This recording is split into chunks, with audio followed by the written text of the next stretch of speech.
로마서 4장 13절에서 16절 신약성경 244면입니다. 제가 봉독해 드리도록 하겠습니다. 아브라함이나 그 후손에게 세상의 상속자가 되리라고 하신 언약은 율법으로 말미암은 것이 아니요 오직 믿음의 의로 말미암은 것이니라. 만일 율법에 속한 자들이 상속자이면 믿음은 헛것이 되고 약속은 파기되었느니라. 율법은 진노를 이루게 하나니 율법이 없는 곳에는 범법도 없느니라. 그러므로 상속자가 되는 그것이 은혜에 속하기 위하여 믿음으로 되나니 이는 그 약속을 그 모든 후손에게 굳게 하려 하심이라. 율법에 속한 자에게뿐만 아니라 아브라함의 믿음에 속한 자에게도 그러하니 아브라함은 우리 모든 사람의 조상이라. 안녕하십니까. 오늘은 이제 우리가 종교개혁의 두 번째 이야기를 나누기 위해서 함께 모였습니다. 그러면 우리가 항상 첫 번째 이야기가 뭐였을까 다시 한번 복습을 하는 것도 괜찮을 것 같습니다. 우리가 지난주에 종교개혁의 4가지 원리 이야기를 했었는데요. 그 4가지 원리 다 기억하신 분 계실까요? 오직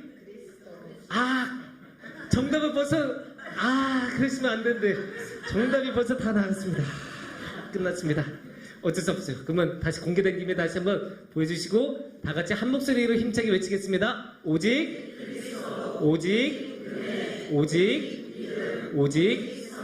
예, 이 4가지고 우리가 지난주에 있었던 거는 오직 그리스도입니다. 그래서 그리스도가 그러니까 오직 예수님을 통해서만 우리가 구원을 받는다. 그래서 100% 하나님, 0% 인간인데 그거를 이번 주에 조금 더 자세히 보겠다고 했었죠. 그래서 오늘은 아까 두 번째하고 세 번째 원칙, 오직 은혜, 오직 믿음, 이 2가지에 대해서 말씀을 드리겠습니다. 사실 길게 이야기할 수도 있겠지만 핵심만 정확하게 말씀드리자면 이거예요. 오직 하나님을 통해서만. 구원은 내가 한 거 아무것도 없고 하나님만 우리에게 구원을 주셨다.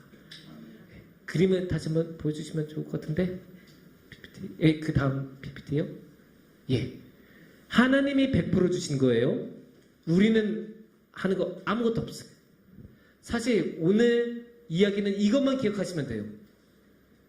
오늘 제가 그 뒤에 앞으로 할 모든 이야기는 이거 하나를 정확하게 여러분들에게 설명해드리고 말씀해드리기 위해 하는 말일 뿐이지 핵심은 이거입니다. 무조건 구원은 하나님이 주셨다. 아니에요. 무조건 변명도 안 통하고 다른 예외사항도 없고 무조건 하나님이 100%로 우리에게 구원을 주셨다. 이게 우리 개신교가 갖는 믿음이고 종교개혁에서 말하는 은혜와 믿음이고 이것을 통해서만 우리는 구원을 받았습니다. 그러면 여기서 우리가 조금 더 자세하게 이야기를 하면 우리가 은혜와 믿음을 통해 이렇게 하나님으로부터 구원을 받는데 그러면 이 은혜와 믿음이 뭔지를 우리가 당연히 잘 알아야겠죠. 근데 이 은혜와 믿음은 우리가 잘 봐야 돼요. 왜냐면 우리가 일상적인 신앙생활에서 굉장히 자주 사용하는 단어들이잖아요. 너무나 많이 사용해서 목사님 오늘 은혜 많이 받았습니다. 이렇게 말하기도 하고 저 권사님 믿음이 얼마나 좋은지 몰라. 맨날 우리가 이런 식으로 자주 사용하는 말이잖아요. 제가 말씀드린 건 이렇게 쓰는 말이 틀렸다는 거 아니에요. 당연히 그렇게 은혜와 믿음에 대해서 말을 할 수가 있습니다. 하지만 종교개혁가들이 말하던 은혜와 믿음은 특정한 의미를 갖고 있기 때문에 그거를 정확히 이야기하면 아까 말씀드렸던 하나님 100%라는 거를 훨씬 더 잘 이해할 수 있습니다. 그러면 은혜는 무엇이고 믿음은 무엇일까요? 종교개혁에서 은혜를 통해서 우리에게 하고 싶었던 말은 정확하게 이겁니다. 하나님이 우리에게 선물로 주셨다. 선물로 주셨다는 것은 구원을 무슨 뜻이겠어요? 우리가 우리의 힘으로는 얻을 수가 없다. 그래서 아까도 우리가 예배 때 오전 예배 때 감사 이야기를 했잖아요. 왜 감사해요? 나는 할 수 없는데 받았어요. 그러니까 감사한 거 아니에요. 이게 우리가 그거에 대해서 받은 구원에 대해서 반응을 하면 감사가 되는 거고, 그런데 이게 반응을 하기 전에 그러면 주신 것, 이 주신 게 바로 은혜예요. 왜냐면 우리는 도저히 받을 수가 없는데, 우리는 받을 자격이 안 되는데도 불구하고 하나님께서 주셨기 때문입니다. 너무 당연한 것 아닙니까? 예, 당연합니다. 하지만 이 당연한 게 당연하지 않았던 시절이 있었습니다. 루터의 시절에서는 이게 당연하지 않았어요. 루터의 시절에서는 어떻게 구원을 얻었냐? 열심히 일해서, 착한 일 많이 해서, 선한 일 많이 해서. 그러면 어떻게 된 줄 아세요? 왼쪽에 갑자기 뜬금없는 그림이 나오죠. 왼쪽에 이게 무슨 그림이에요? 무슨 그림이에요? 예? 통장하고 카드. 갑자기 왜 통장이 나올까요, 여기? 왜냐면 사람이 업적으로 자신이 한 일로 구원을 받는다고 생각하면, 자신이 선한 일을 한 만큼 구원을 받는다고 생각하면 통장이나 다름없게 돼요. 이게 자신이 선한 일을 쌓고 쌓잖아요. 그러면 쌓고 쌓아서 마치 우리가 통장에 돈 벌어서 집어넣으면 숫자가 올라가는 거잖아요. 그것처럼 우리가 구원을 향해서 이제 숫자가 올라가는 거예요. 착한 일을 했고, 이번에 봉사했으니까 이번에는 50만큼 오르고, 이번에는 또 식당 봉사 열심히 했으니까 100만큼 오르고, 이번에는 또 내가 헌금 많이 했으니까 200만큼 오르고, 막 이렇게 생각을 했었어요. 가톨릭 사람들은. 그때 중세 때. 근데 이게 얼마나 이상한 거냐? 그러면 반대로 악한 일을 하면 어떻게 되겠어요? 우리가 물건을 사면 돈을 써서 숫자가 깎여 나가죠, 통장에서. 그것처럼 이게 쭉 떨어지는 거예요. 악한 행위를 하면 구원에서 점점 이제 멀어지고 숫자가 쭉쭉쭉쭉 줄어들겠죠? 통장으로 생각하면 그렇게 돼요. 왔다 갔다. 착한 일 하면 올라가고, 나쁜 일을 하면 내려가고. 이게 왔다 갔다 하는데 그거 자체가 이미 조금 우습고 이상하잖아요. 근데 이게 또 얼마나 우스워지면, 우리가 구원을 받을 만큼 착한 일을 한다라고 생각해봐요. 이게 착한 일을 쌓아서 구원받는다고 하면 어느 정도 수준이 되면 구원을 받는다라는 게 있을 거 아니에요. 그러니까 만약에 100만큼 착한 일을 하면 구원을 받는다. 근데 이 사람이 한 99 정도까지 왔어. 착한 일을 많이 해서 99까지 왔어요. 그래서 오늘 열심히 봉사해서 101이 됐어요. 그러면 이제 구원받는 거예요. 근데 저녁에 집에 가서 가족하고 싸웠어. 그럼 다시 95가 돼요. 다음날 가서 가난한 사람, 길거리에 있는 가난한 사람한테 돈을 조금 드렸어요. 그럼 다시 102가 돼요. 근데 그날 아침에 또 직장에 있는 다른 사람하고 또 싸웠어. 그러면 다시 93이 돼요. 이게 뭐예요, 그러면? 왔다가 이 사람 갑자기 구원을 받았다가, 그날 저녁엔 또 구원 못 받았다가, 이게 왔다 갔다 하는 게 너무너무 이상하잖아요. 이게 정말 너무 우습기도 하고, 이상하기도 하고, 말도 안 되는데, 이런 구원관을 중세 카톨릭은 가지고 있었어요. 그래서 내가 착한 일을 하면 구원받을 수 있고, 착한 일이 많이 쌓으면 구원을 받고, 그래서 이렇게 착한 일을 많이 해야 하고, 그래서 통장에 열심히 착한 일을 많이 쌓아야 된다. 이게 중세의 교회의 모습이었고, 그래서 이게 사실은 그림을 다시 보여주시면, 방금 전 그림을 다시 한번 보여주실 수 있을까요? 예. 이쪽 그림 지난주에 보여드렸던 그림인데 잘 안 보이는 그림이지만 이게 바로 면죄부를 파는 그림이라고 했었죠. 이 면죄부라는 것도 결국 여기에 기인을 하는 거예요. 면죄부 자체가 우리는 너무나 이상하다라고 생각하잖아요. 어떻게 감히 하나님한테 속한 그 권한을 우리가 돈을 받고 팔 수 있느냐, 이렇게 우리는 당연히 생각을 하지만, 이게 가능한 것 자체가 내가 교회에 돈을 주는 착한 일을 하면 그만큼 벌을 덜 받는다. 이 개념이 이 통장 개념하고 똑같은 거예요. 이게 참으로 잘못되고 이상한 개념이라고 할 수 있습니다. 그래서 이제 이렇게 면죄부도 잘못된 걸 우리가 알고 됐습니다. 그 통장도 잘못된 걸 알잖아요.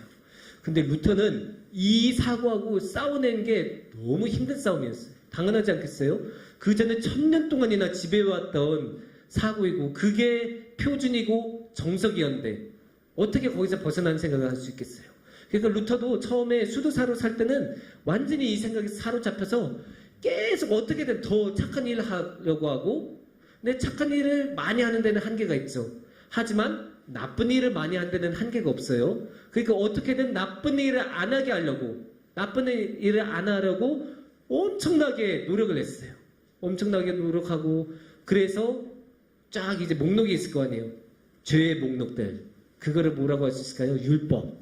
율법을 이게 딱 보면서 이거를 어떻게든 지키려고 율법의 조항 하나하나 지키려고 노력하고, 하나라도 못 지키면 어떡해, 너무나 힘들어하고 막 그렇게 살아가다가 아무리 해도 안 되는 거예요. 아무리 해도 우리 알잖아요. 우리 인간들이 한계가 있는데 그 많은 율법들을 다 어떻게 지키고 살겠어요?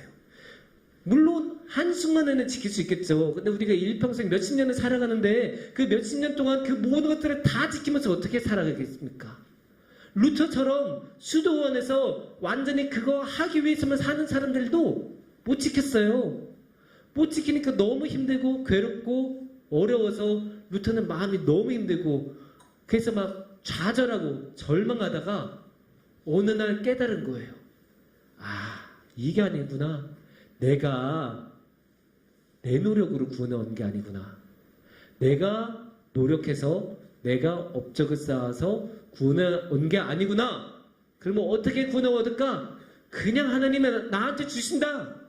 구원 하나님께서 우리에게 그냥 주세요. 그게 바로 은혜죠. 그냥 주셨으니까.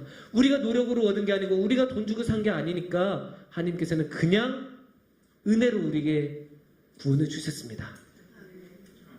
이렇게 말하면 하나님을 바라보는 모습도 달라져요. 우리가 오늘 읽었던 말씀 15절을 한번 같이 읽어보시면 좋을 것 같아요. 15절 말씀.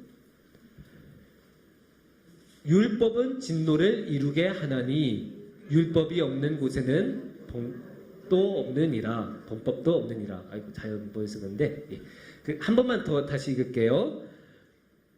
다시 한 번만 더 읽을게요. 율법은 진노를 이루게 하나니 율법이 없는 곳에는 범법도 없느니라.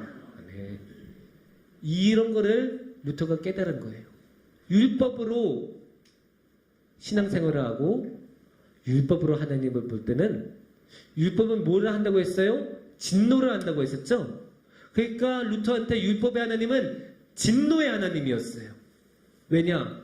자신이 율법 하나를 어길 때마다 벌하시고, 율법을 많이 어기면 구원에서 잘라내버리시는 그런 무서운 하나님, 진노하시는 하나님이었기 때문에 이 하나님 앞에서 루터는 항상 벌벌 떨고 자신이 하나 틀릴 때마다, 잘못할 때마다 벌을 받을까봐 엄청나게 고민하고 전전긍긍했습니다. 하지만 루터가 깨닫고 나는 은혜로 구원을 얻었구나라는 것을 깨닫자 하나님의 모습도 달라져요. 하나님이 사랑의 하나님으로 보이기 시작하는 거예요. 하나님이 내가 이렇게 많은 죄를 지은데도 불구하고 나한테 은혜로 구원을 주셨네. 이게 사랑이 아니겠습니까? 우리가 받을 수 없는 구원인데 하나님이 주신 거잖아요.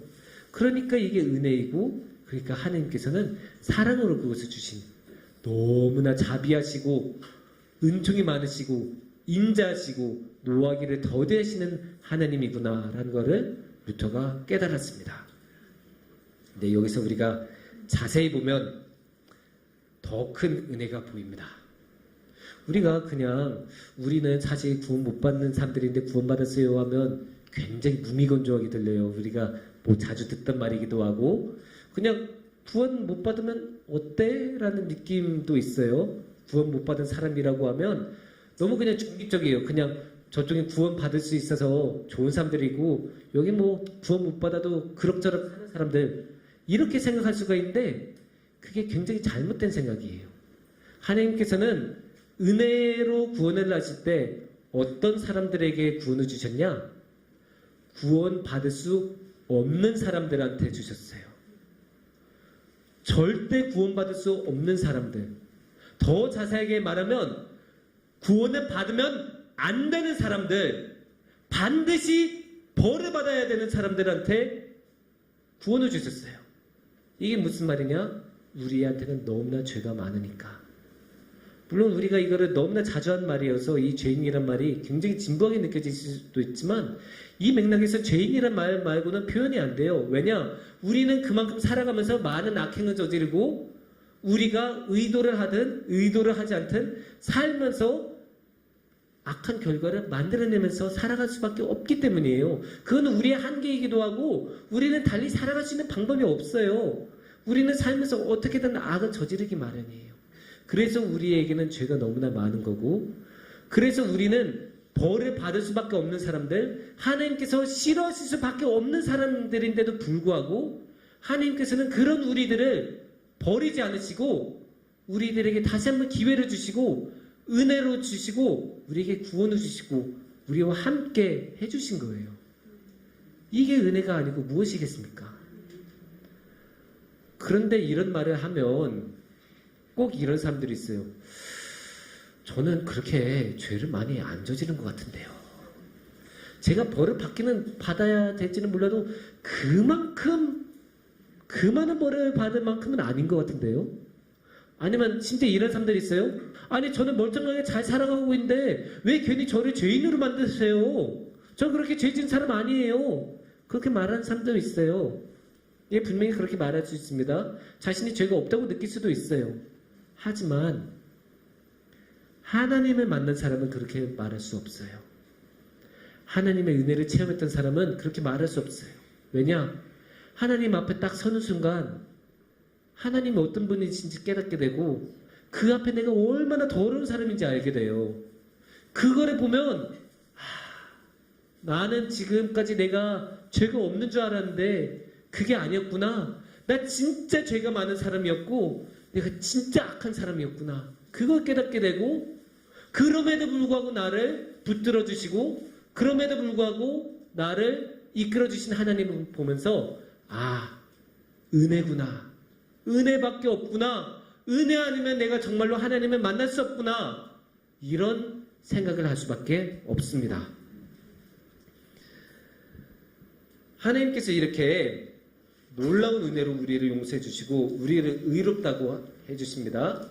그래서 의롭다고 해주시면서 우리에게 위로하고 평안을 주세요. 당연하죠. 하나님께서 함께 하시니까 우리에게는 위로와 평안이 생길 수밖에 없어요. 그래서 우리는 하나님의 전적인 은혜로 구원을 받습니다. 그렇게 구원을 받을 때 우리는 무엇을 하나요? 하는 것은 아무것도 없습니다. 우리는 단지 믿음으로 주님의 은혜와 구원을 받을 뿐입니다. 그렇게 보면 은혜와 믿음은 구원의 통로라고 할 수도 있습니다. 그거를 다음과 같은 그림으로 보여주시면 좋을 것 같은데 그림이 이런 그림으로 한번 보여드릴 수 있어요. 위에는 하나님이 계시죠? 아래는 인간이 있어요. 그리고 중간에 가로선이 이렇게 쫙 있죠? 이거는 절대로 넘을 수 없는 선이에요. 하나님하고 인간 사이에는 절대로 넘을 수 없는 선이 있어요. 물론 옛날에는 그게 없다고 주장하는 사람도 있고 끊임없이 이 선을 흔들어대는 사람들이 있지만 성경에서는 단 한 번도 이 선이 무너진 적이 없어요. 하나님은 인간하고 절대로 같을 수가 없는 분이시고 그래서 이 선은 절대로 무너지지 않는데 그러면 어떻게 하나님하고 인간이 만날 수 있을까요? 하나님께서 내려와 주시기 때문에 가능합니다. 하나님이 어떻게 내려오시니까? 은혜로 쫙 내려옵니다.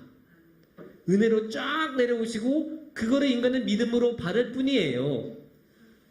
사실 그림을 예쁘게 그리려면 둘 다 삼각형을 똑같은 크기로 해야 딱 예뻤겠죠? 그럼에도 불구하고 다른 크기로 했어요. 왜냐? 은혜가 훨씬 크기 때문에. 믿음은 그냥 받는 것 뿐이에요. 믿음이 하는 역할은 없어요. 오직 하나님이 은혜로 주시는 거이고 거기에 대해서 인간의 믿음은 거둘 뿐이지 인간은 따로 하는 거 아무것도 없습니다. 그래서 저 화살표가 있는 거고 저 방향으로 오는 거예요. 우리가 믿음으로 이렇게 올라와서 하나님까지 간다? 아니에요. 무조건 하나님께서 내려오신 거고 은혜로 저 화살표의 방향으로 오신 거예요. 이게 하나님의 주도권이고 이게 방향성이에요. 그래서 우리가 종교의 4가지 원리를 말할 때도 오직 은혜, 오직 믿음이라고 했어요. 오직 믿음, 오직 은혜라고 안 했어요. 왜냐? 은혜가 먼저니까.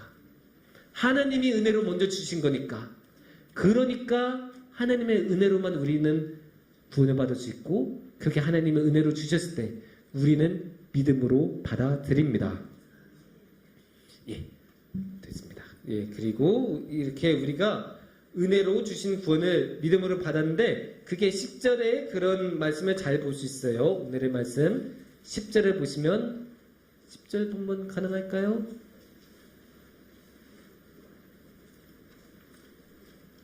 10절 본문 그냥 찾아서 한번 읽도록 하겠습니다.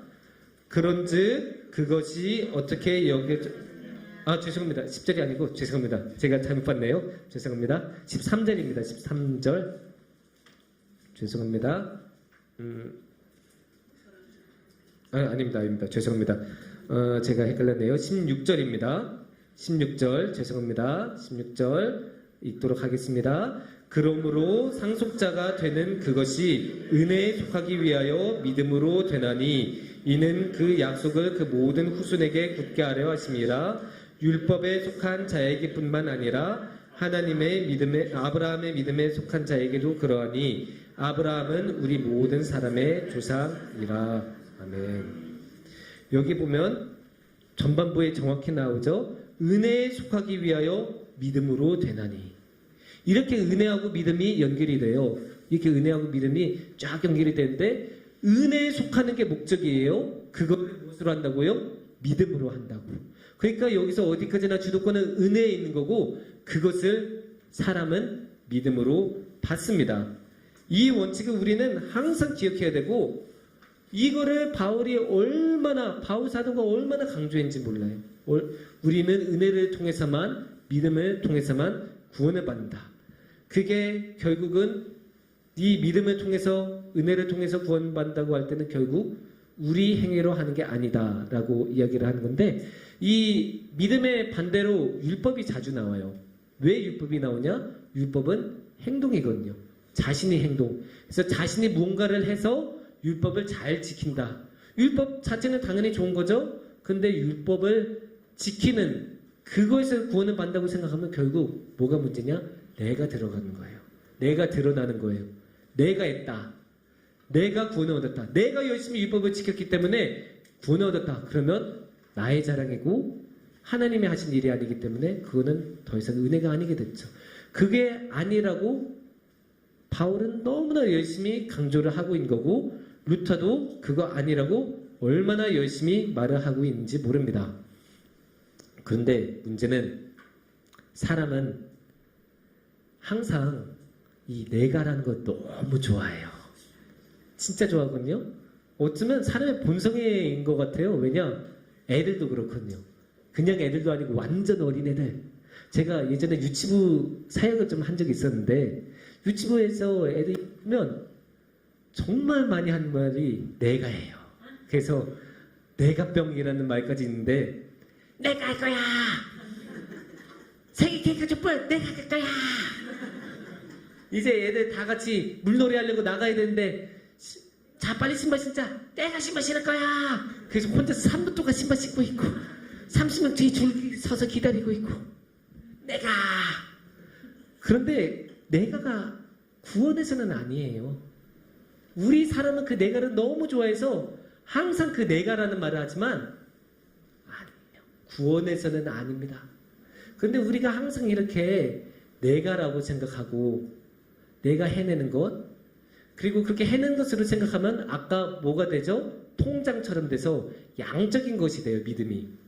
이게 참 웃기는 게 이 믿음이란 게 율법을 아니다라고 말하려고 하고 은혜로 온다는 것을 말하려고 믿음을 가지고 온 거잖아요. 근데 사람이 너무 내가에 사로잡히다 보면 이 믿음마저도 내가 하는 믿음이라고 말해요. 내가 믿었으니까. 내가 믿었으니까 구원받았다. 그럼 이것도 또 이상하게 되겠죠. 그래서 이렇게 양적인 것으로 내가 믿었으니까를 계속 쌓아가다 보면 이게 웬만한 믿음으로선 더 이상 이게 확실함이 안 느껴지니까 불안하지 않으려고 뭐까지 말하냐면 제가 가끔 라디오에서 듣는 말인데 절대 믿음까지 나와요. 이제 여러분 절대 믿음을 가져야 합니다. 어떠한 경우에도 흔들리지 않는 절대 믿음으로 하나님께 나아갑시다. 예, 그거 좋기는 좋은데 믿음이나 절대 믿음이나 똑같은 거예요.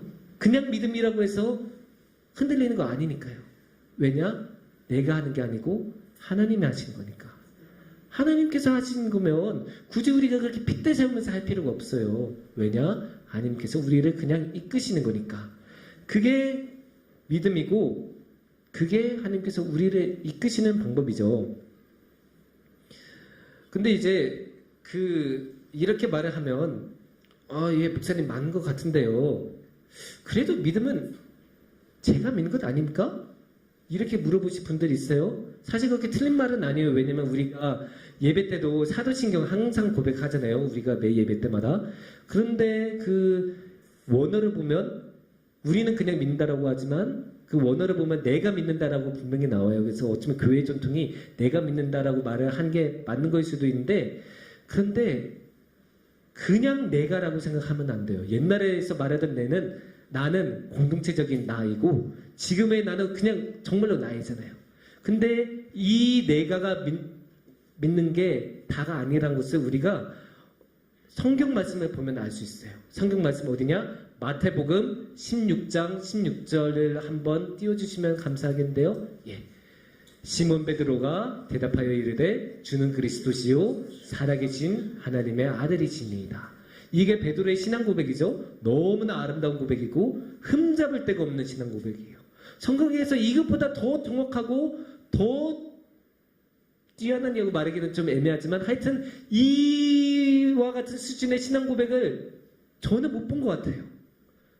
그러면 굉장히 대단한 거잖아요. 근데 다음 절 17절을 보면 느껴지신 게 있을 거예요. 예수께서 대답하여 이르시되 바요나 시몬아 네가 복이 있도다. 이를 네게 알게 하니는 혈육이 아니요 하늘에 계신 아버지시니라. 이게 중요해요. 방금 전에 베드로는 성경에서 최고의 신앙 고백을 했어요. 근데 그 최고의 신앙 고백 베드로가 한 거 아니에요. 하나님이 주신 거예요. 내가 한 거 아니에요. 하나님께서 주신 선물이에요. 나의 믿음 아닙니다. 하나님이 내 마음속에 넣어주신 믿음이고 의로움이고 은혜예요. 이거를 우린 착각하면 안 돼요. 근데 우리는 항상 착각하죠. 왜냐? 우리 자신이 돋보이고 싶으니까. 내가 뛰어나고 싶으니까 항상 어떻게든 나를 드높이려고 하는데 종교개혁 학과들은 그거를 철저하게 차단했어요. 아니다. 오직 은혜다. 오직 믿음이다. 이 믿음이란 게 우리가 하는 그 무언가가 아니고 하나님께서 은혜로 우리에게 구원을 주셨는데 인간 쪽에서 그거를 받을 때 그냥 인간 쪽에 아무것도 놔둘 수가 없으니까 인간이 그거 받는 그릇을 믿음이라고 표현한 것 뿐이에요. 그래서 이 믿음이란 게 결국은 이 은혜로 구원하셨다는 것을 믿는 게 믿음이라고까지 할 수 있어요. 그리고 다르게 말하면 그 말은 결국 하나님께서 우리를 붙들어 주시는 게 믿음이에요. 우리가 붙들고 있는 게 아니에요. 하나님이 우리를 붙들고 있는 거예요. 하나님이 주도권을 가지시고 우리를 붙들어 주시고 우리를 이끌어 주신 삶. 그러니까 우리가 하나님한테 모든 것을 내맡길 수 있는 거고 하나님께서 우리를 의롭다고 말해 주시니까 우리가 불의한 사람들임에도 불구하고 의로운 하나님을 따라서 하나님과 함께 살아갈 수 있습니다. 그게 하나님께서 우리에게 주신 놀라운 은혜이고 그게 하나님께 주신 은혜 중에 은혜라고 할 수 있습니다. 그래서 구원은 하나님의 은혜로 100% 이루어진 것이고 인간은 그것을 믿음으로 받아들일 뿐입니다. 사랑하는 성도님들, 지금까지 우리가 은혜와 믿음에 대해서 말씀을 나눴습니다.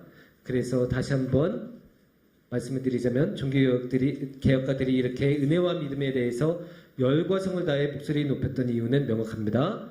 구원을 하나님께서 주셨다는 것, 인간의 공로는 없고 오직 하나님의 은혜라는 것. 지금까지 제가 말씀드렸던 모든 거 다 잊어먹으셔도 상관없어요. 하지만 이거 하나, 하나님이 은혜로, 전적인 은혜로 우리를 구원하셨다. 인간은 거기서 한 건 아무것도 없다. 우리의 공로 아니다. 이거 하나만 기억해 주시고 집에 가시면 좋을 것 같아요. 그렇게 우리가 기억을 하고 하나님께 나아가면 그 하나님의 그 놀라우신 은혜, 이 세상의 그 무엇보다도 크신 그 사랑의 은혜가 우리의 삶에 항상 충만할 것입니다. 기도하겠습니다. 사랑이 많으신 하나님, 이 세상에서 벌을 받고 사라져야 마땅한 우리가 주님께서 주신 은혜를 통해 구원을 받았습니다. 주님, 우리에게 은혜를 주시고 믿음을 주셔서 주님을 사랑할 수 있도록 허락하시고 우리에게 그 귀한 구원을 주셔서 감사합니다. 우리가 주님의 은혜와 믿음을 항상 마음에 품고 오직 주님만이 우리에게 구원을 주셨다는 것을 기억하면서 살아가도록 우리를 지켜주시옵소서. 예수님의 이름으로 기도하옵나이다.